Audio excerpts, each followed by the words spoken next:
Welcome to the deep dive. Today we're focusing on a figure who didn't just race cars. He really redefined an entire sport through sheer, unapologetic aggression and just a relentless pursuit of victory. We are talking, of course, about Ralph Dale Earnhardt Sr., a legend who, in life, earned 76 wins and tied that incredible record of 7 championships. And in death became the unwilling catalyst for the greatest safety revolution in the history of motorsport. Our mission today is to take the stack of sources detailing Dale Earnhardt's extraordinary career, starting from his humble roots in Kannapolis, North Carolina, all the way to his final laps at Daytona. We're going to unpack how he earned those nicknames: the Intimidator, the Man in Black. We'll examine the 2 decades he spent driving that iconic number 3 Chevrolet for Richard Childress Racing. And with the necessary sobriety and respect, we'll analyze the circumstances and the profound, lasting aftermath of his tragic death in 2001. Right. The story of Dale Earnhardt is inseparable from the culture of speed and competition. And when we discuss the loss of life, we are strictly adhering to the facts presented in our sources: the incident, the investigation, and of course, the resulting changes. Our goal is to understand not just the champion, but the complex individual who, ironically, now defines modern safety in the sport. That complexity is really the heart of this deep dive. His influence is everywhere, from the cars you see on the track today to the very way fans interact with the sport. So let's begin at the starting line. Part 1. The ascent of Dale Earnhardt, covering his beginnings in 1975, right through those tumultuous transition years ending in 1983. You know, racing was practically a birthright for Dale Earnhardt. He was born in 1951, and his father, Ralph Earnhardt, was already a top local short track driver. He was a champion in his own right. He claimed the NASCAR Sportsman Championship in 1956. So our sources really paint a picture of a household that was defined by the smell of grease and the roar of engines. Absolutely. The sources indicate that Dale's racing education began incredibly early. There's a fascinating anecdote. I think he was just 12 years old. 12 years old, right. And without his father's permission, he secretly takes out one of Ralph's modified cars and manages to nearly win a race against one of his father's chief rivals. It just speaks volumes about the raw, innate talent he had and that immediate confidence behind the wheel. And yet, despite that natural talent, his father didn't necessarily want him to follow that path.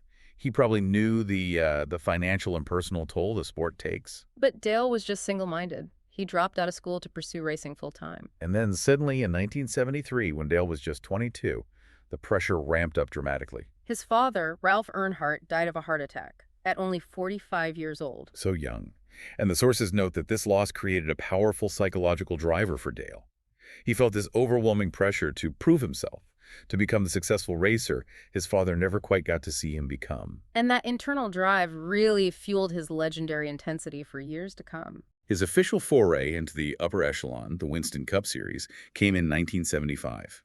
He made his points race debut at the World 600 at Charlotte Motor Speedway, a grueling 600-mile endurance test. He was in the number 8 Dodge and finished 22nd. And here's a piece of trivia that feels predestined.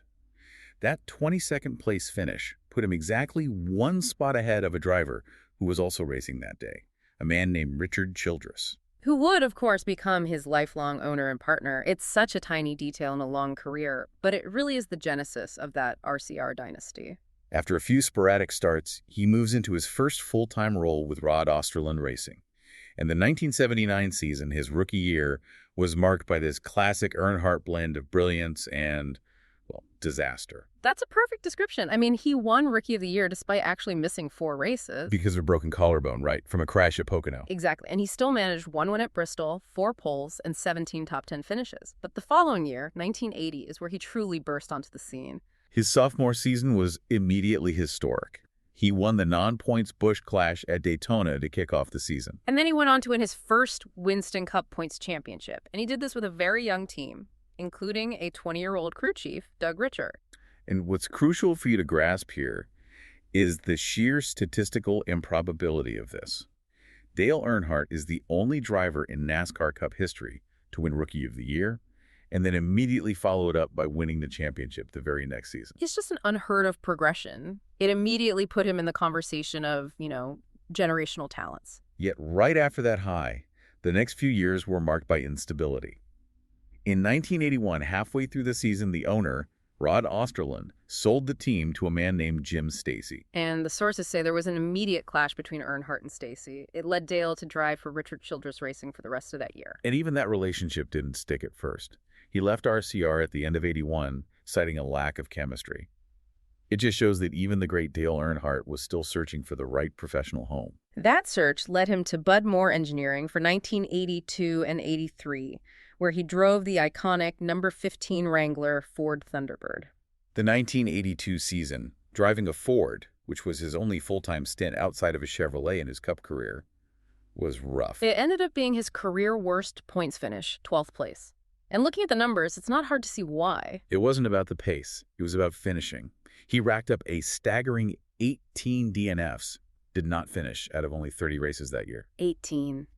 For those who aren't deep into racing statistics, an 18 DNF season means more than half the time your car retired early. Right, due to mechanical failure or a crash. That many failures completely annihilates any chance at a championship. Speaking of crashes, he also broke his kneecap in a flip at Pocono Raceway after contact with Tim Richmond that year, which just further shows the physical toll that unstable team environment was taking. He did manage to rebound in 1983. He got 2 wins, one at Nashville and one at Talladega, and secured his first of 12 total wins in the twin 125 Daytona 500 qualifying races. Even with 13 DNF that year, he finished 8th in points. The talent was clearly still there, but the stability just wasn't. But the stage was set for the defining relationship of his career. Which brings us into part 2, The Intimidator and the Reign of Black, covering 1984 through 1990. This is where Dale Earnhardt becomes the Dale Earnhardt. Exactly. After the '83 season, he returned to Richard Childress Racing. This time, that lack of chemistry was gone, and the pieces just clicked into place. He took over the number 3 Chevrolet from Ricky Rudd. And the relationship with RCR became one of the most successful partnerships in the history of the sport, second only maybe to Petty and his longtime teams. The Wrangler's sponsorship followed him back to RCR, and over the 1984 and 1985 seasons, he found his footing again, scored 6 victories. But the true, undeniable dominance began in 1986. He won his second career Winston Cup championship that year, delivering RCR its very first Owners' Championship. That validated the partnership right away. But 1987 was just pure domination. The sources show astonishing statistics for '87. He won 11 races that season and just cruised to the championship by an incredible 489 points over his closest competitor, Bill Elliott. To put that in perspective for you, that margin of victory is virtually unheard of in the modern era of the sport. He was on a completely different level. He set a modern-era NASCAR record by winning 4 consecutive races during the season, and he won 5 of the first 7 races. He was untouchable. And this is the season, 1987, when the name The Intimidator was formally cemented in racing lore. And the origin story of that name, it revolves around a specific, gravity-defying maneuver at the 1987 Winston All-Star race. It's known as the Pass in the Grass. The term itself is a bit of a misnomer, as you noted, but the legend stuck because of the sheer audacity of it. Earnhardt was battling Bill Elliott for the lead at Charlotte Motor Speedway. They made contact, and Elliott sent Earnhardt down into the infield grass on the front straightaway. At those speeds, most drivers would have spun, wrecked, or, at the very least, conceded the position. But not Earnhardt. He kept his foot firmly in the throttle and somehow maintained control as he slid through the muddy grass, kicking up this enormous plume of turf and dirt. And he drove the car back onto the track in turn 1 without losing his lead. It was a display of physical car control and pure mental aggression that terrified opponents and thrilled fans. And that's the key. He didn't actually pass anyone while he was off the track. He just refused to yield his position. He made the car do something it shouldn't have been able to do, effectively daring the other drivers to challenge him. That moment permanently branded him. It was a statement, I will not lift and I will not lose. That style, however, it came at a price. The sources note that the intensity he generated was so profound that following that race, an angry fan sent a letter to Bill France Jr. threatening to kill Earnhardt at 3 different tracks. Wow. So this required the FBI to provide a security detail for him at Pocono, Watkins Glen, and Dover. It did. That level of public reaction, both admiration and outright hatred, is rare in any sport. It demonstrates he was more than just a driver. He was a polarizing cultural figure. And NASCAR responded to this intense, often hazardous driving style by introducing rules to curb offensive behavior, subjecting drivers who caused hazardous conditions to time in the garage or fines. But Earnhardt just absorbed the fines and the criticism and kept driving. He didn't see it as aggression. He saw it as hard racing, part of the job. In 1988, he underwent a visual change that finalized his legendary appearance. Wrangler dropped sponsorship, and he signed with GM Goodwrench. And this switch meant the number 3 car went from blue and yellow to that signature deep black color scheme. The man in black was born. And that black number 3 with the silver Goodwrench logo remained his livery for the rest of his career. It became one of the most recognizable and often feared symbols in all of motorsports. He kept winning, securing 3 victories in '88 and finishing third in points. But 1989 brought a painful championship near miss. He won 5 races that year, but the championship came down to the wire against Rusty Wallace, and the moment that arguably cost him the title happened late in the season at North Wilkesboro. A late race spin put him behind the 8-ball, and he ultimately lost the championship to Wallace by a razor-thin margin of only 12 points. Those are the kinds of near misses that fuel the hunger. And that hunger was immediately tested at the start of the 1990 season with that infamous Daytona 500 misfortune. This event is a masterpiece of racing tragedy. Its absolute heartbreak turned into folklore. Earnhardt was completely dominant. The final caution flies, and when the race goes back green, he's leading Derek Cope by an insurmountable margin up to 40 seconds. The victory was secure. After 12 years of trying, it was finally his. But then, on the final lap, coming into turn 3, disaster struck. Not in the form of a competitor, but just random track debris. He ran over a piece of metal, later identified as a bell housing that had fallen off another car, which instantly cut down his right rear tire. He had to fight the car, which was dragging the flat tire, and Derek Cope, who had been running second, just inherits the lead and this massive upset victory. And Earnhardt limps across the line in 5th place, having led 155 at the 200 laps. It was a victory stolen by fate. The reaction from the team speaks to the magnitude of that loss. The number 3 crew famously took that ruined flat tire and hung it on the shop wall. A constant physical reminder of that failure, fueling their drive to finally conquer the great American race. And despite that crushing start, Earnhardt showed his resilience by winning 9 races that season and securing his 4th Winston Cup title, beating Mark Martin by 26 points. Heartbreak at Daytona didn't derail the ultimate prize. And that achievement sets the stage perfectly for Part 3. 7 championships and the hunt for the 500, covering the years 1991 through 1998, when he truly cemented his status as a historical icon. The 1991 season saw him claim his 5th championship, continuing the dominance. But one win that year stands out for maintaining a record he already held. Right, that was the North Wilkesboro race. Harry Gant, another veteran driver, was having this phenomenal late career surge and was trying to set a modern-era record by winning his 5th consecutive race. And Earnhardt was challenging him, and when Gant's brakes failed late in the race, Earnhardt made the pass for the win. Securing his 5th title and stopping Gant's incredible run. It was a classic Intimidator move. Not just winning, but denying a rival a major milestone. But the next year, 1992, brought the second great slump of his career. Despite being the championship favorite, he only won 1 race all year. The Coca-Cola 600, which notably ended a 13-race win streak by Ford teams. But yeah, he finished a disappointing 12th in the points standings. That finish mirrored his 1982 slump. The second and final time in his career he finished that low in the points, his frustration was, it was palpable. He still had to attend the awards banquet, and when asked about the season, he famously remarked to Rusty Wallace, "This sucks, I should have gone hunting." A year ended with a major change, as his longtime championship crew chief, Kirk Shelmerdine, departed to pursue a driving career. And a major slump demands a major change. 1993 provided it with the hiring of Andy Petrie as crew chief, and the change was instant. He finished second in the Daytona 500 after dominating speed weeks, and then went on to score 6 wins, capturing his 6th Winston Cup title. Among those wins were the first ever primetime running of the Coca-Cola 600 and another win at Daytona in the Pepsi 400.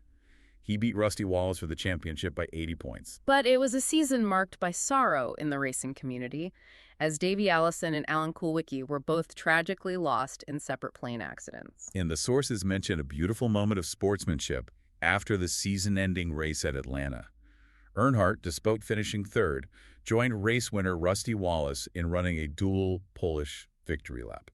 For our listeners who may not be familiar with that tradition, what exactly is the Polish victory lap? It's a ceremonial, slow-paced lap, often with the driver holding a flag out the window.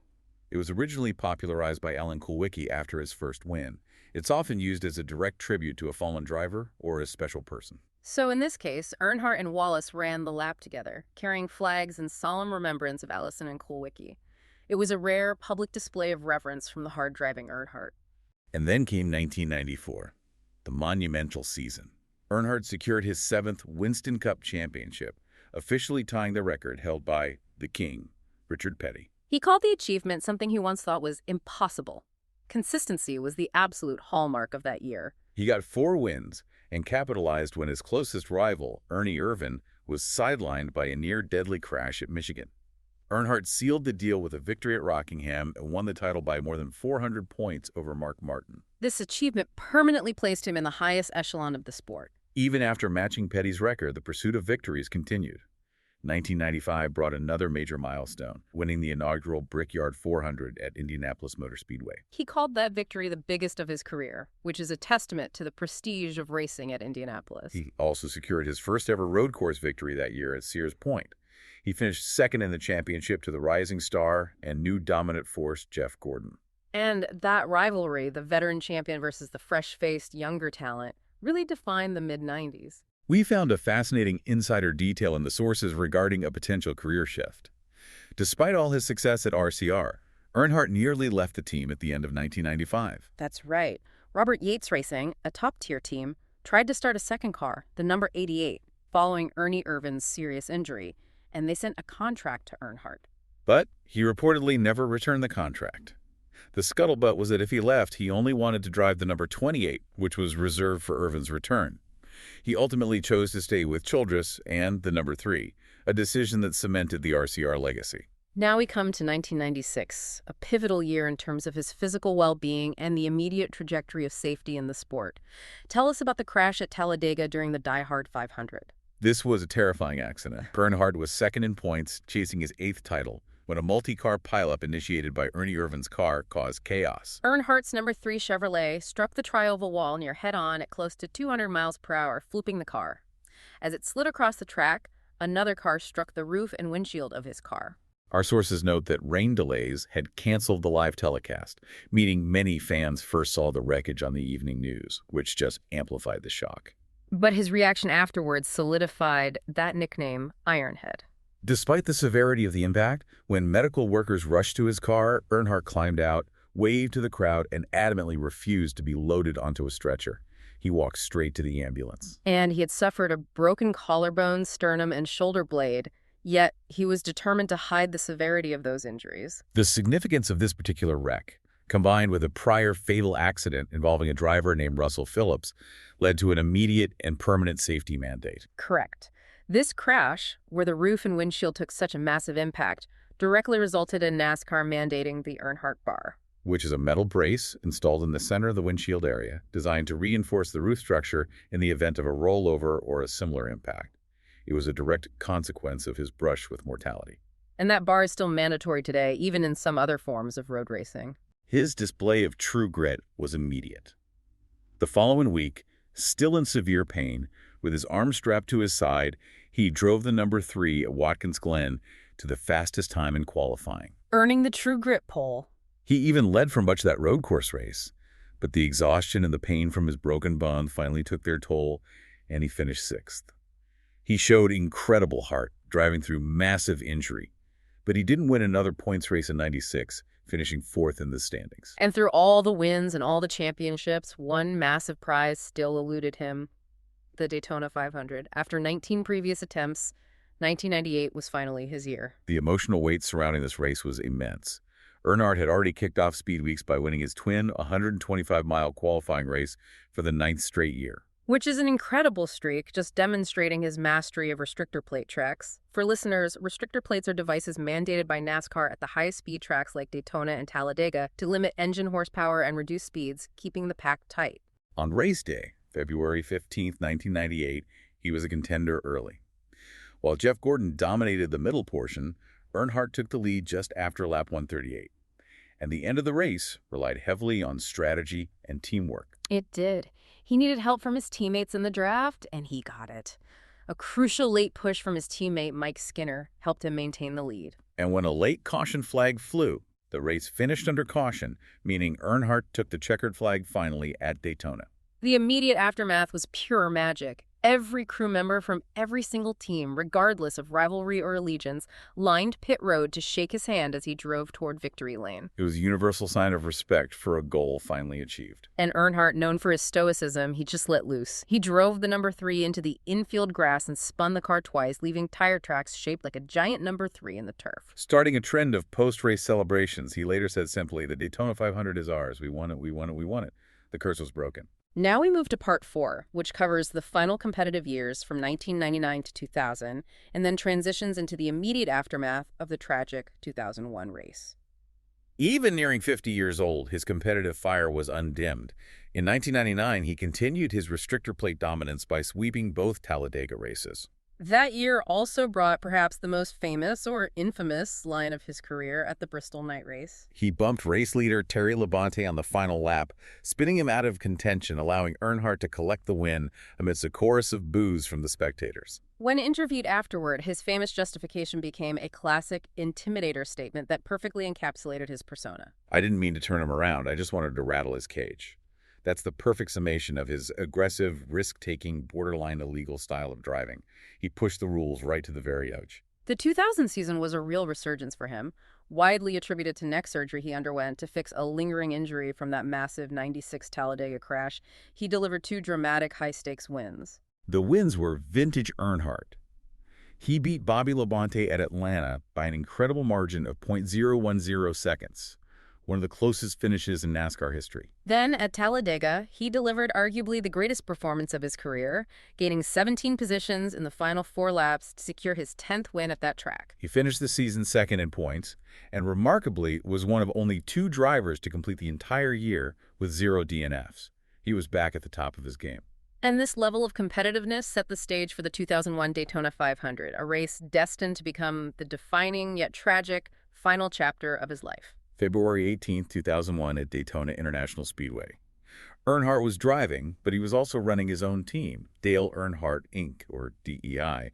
His focus was partly on helping his 2 DEI cars, driven by his son, Dale Earnhardt Jr. and Michael Waltrip, secure the win. The sources detail the exact moment of the incident. On the final lap, the 3-car crash occurred in turn 4. Earnhardt was driving the number 3, blocking the pack from getting to the DEI cars. He was trying to hold off Ken Schrader on the outside and Sterling Marlin on the inside. In that moment, he made contact with Marlin's car, which sent Earnhardt's car up the track. He corrected, but the car spun sideways, and when the contact happened again, he struck the outside wall head-on. Both his car and Ken Schrader's car slid off the asphalt, banking into the infield grass just short of the finish line. The complexity and just the immense tragedy of the moment are underscored by the contrast. Just seconds after the wreck, his driver, Michael Waltrip, won the Daytona 500. Followed by his son, Dale Earnhardt Jr., in second place. A massive victory for the team occurred simultaneously with a catastrophic loss for its owner. Earnhardt was immediately rushed to the Halifax Medical Center, where he was pronounced dead at 5:16 p.m. Eastern Standard Time. We approach this aspect of the story with the utmost seriousness and sympathy for the tragic loss of this massive figure in the sport and a person deeply loved by his family. The autopsy, conducted days later, confirmed the specific cause of death was a fatal basilar skull fracture. For the benefit of our listeners, what exactly is a basilar skull fracture and why is it so deadly in these high-speed crashes? A basilar skull fracture is essentially the complete separation of the base of the skull from the top of the spinal column. In high-speed, frontal impacts where the car slows almost instantly, what we call extreme deceleration, the driver's torso is restrained by the seatbelts. But the head and helmet, which weigh significantly more due to the forces involved, are violently whipped forward. Exactly. This massive rotational force, or whiplash, causes the skull to violently detach from the neck. It is instantaneous and almost universally fatal. The immediate aftermath was chaotic, both personally and systemically. The fan reaction was highly emotional and, misplaced. Unfortunately, yes. Sterling Marlin and his family received a barrage of hate mail and death threats from angry fans who incorrectly blamed him for causing the accident. This necessitated Michael Waltrip and Dale Earnhardt Jr. making public statements, forcefully absolving Marlin of any blame and emphasizing that this was simply a racing accident. The investigation that followed was unprecedented in the sport's history. An immediate investigation was launched by both the Daytona Beach Police Department and NASCAR, focusing heavily on what happened to the restraint systems. And the sources highlight a major controversy regarding the seatbelts. Allegations arose that the seatbelts in the number 3 car, which were lap and shoulder belts, failed or fractured during the impact. This led to intense scrutiny of the manufacturer, Bill Simpson, whose company supplied almost every restraint system in NASCAR.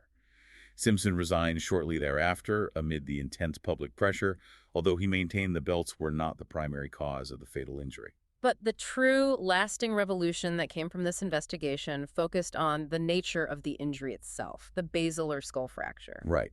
Earnhardt's death was universally regarded as the crucial, undeniable moment that forced major, comprehensive safety improvements across all aspects of car racing. The lack of a head and neck restraint, or HANDS device, was immediately identified as the missing component that could have prevented the tragedy. The HANDS device secures the helmet to the shoulder harness, preventing the head from whipping violently forward in a deceleration event, thus eliminating the basilar skull fracture. And what's so deathly complex and tragically ironic, as we noted earlier, is that Earnhardt himself had refused to wear the HANDS device previously. He found it restrictive and uncomfortable, and argued it limited his visibility, which was a common complaint among veteran drivers at the time. Yet the pressure was now overwhelming. NASCAR, which had previously encouraged but not mandated the HANDS device, acted swiftly.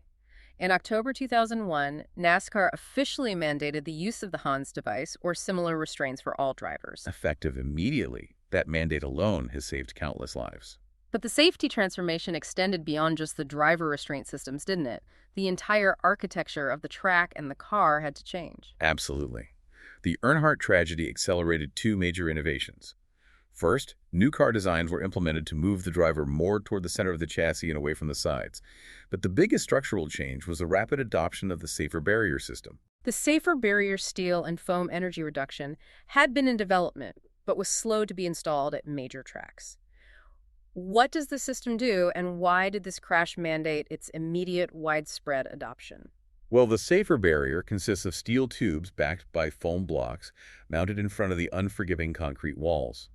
When a car hits it, the barrier absorbs kinetic energy over a longer period of time and distance, rather than forcing an instant stop against concrete. Which dramatically reduces the deceleration forces exerted on the driver, which is what causes injuries like the basilar skull fracture. Exactly.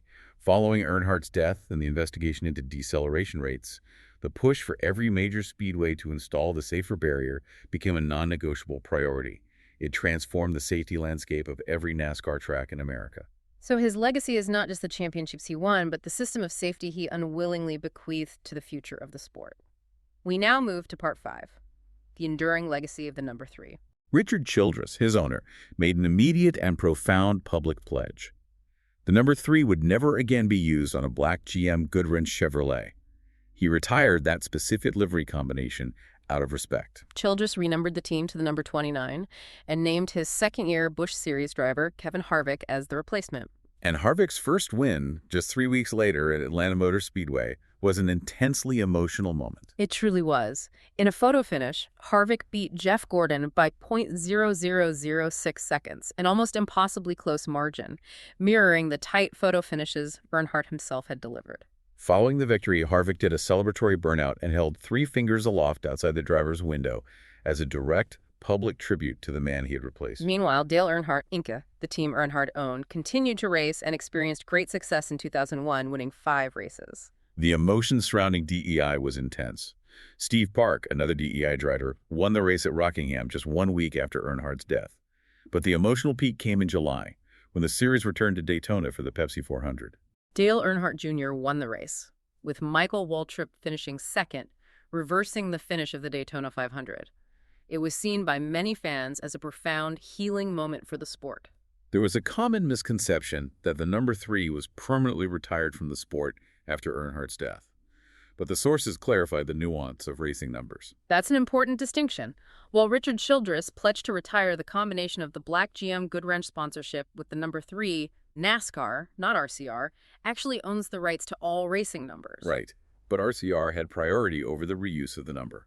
RCR still owns the distinct, stylized number 3 logo that Earnhardt made famous, and Harvick's number 29 car displayed that stylized number 3 on its B-posts until Harvick left RCR in 2013. The number 3 did eventually make its return. Yes, Childress's grandson, Austin Dillon, began driving the number in the lower NASCAR series, and it eventually made his full-time return to the Cup Series in 2014, driven by Dillon.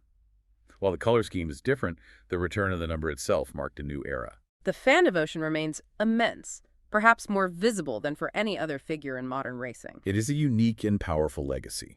Fans have maintained the tradition of honoring Earnhardt by holding 3 fingers aloft on the 3rd lap of every single race. And for more than a year following his death, the television coverage on FOX and NBC would even go silent on the 3rd lap unless a caution flag was out, paying tribute to the silence and respect for the lost hero. His legacy extends far beyond the physical track.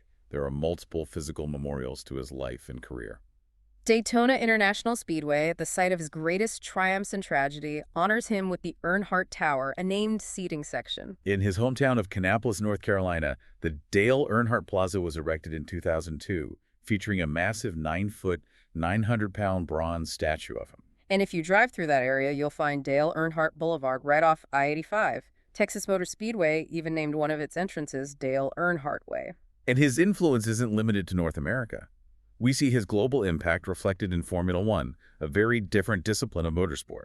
F1 driver Daniel Ricciardo chose the number 3 as his permanent racing number starting in 2014, explicitly citing his admiration for Earnhardt. And Ricciardo has even gone so far as to dress up in the vintage Wrangler car attire, demonstrating how the persona of the Intimidator transcends specific disciplines and national boundaries. His official accolades are extensive.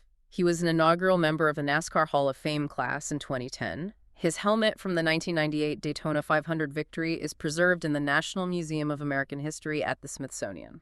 He was such a force that, despite his tragic loss in February 2001, he was posthumously named NASCAR's most popular driver that year, a title he had never won during his life. We have spent time reviewing the unparalleled career of Dale Earnhardt, a driver defined by ruthless aggression, a commitment to winning at any cost, and a mentality that often put him at direct odds with emerging safety efforts. We've seen that he was the champion who resisted the Hand S device due to concerns over comfort and visibility until the very end. And yet, we've established the profound and complex irony of his entire story. Dale Earnhardt is now universally credited with being the catalyst for the mandate of that exact device, along with the adoption of the safer barrier, ultimately saving countless lives. And defining the very safety standards of modern motorsport for generations of drivers who came after him. What does it say about the human condition in the course of history when a person's greatest, most life-saving legacy is not born from a triumph they sought, but from their most tragic resistance to change? It forces us to acknowledge that sometimes the greatest lessons are learned through the most heartbreaking costs, permanently altering the safety of high-speed competition across the globe.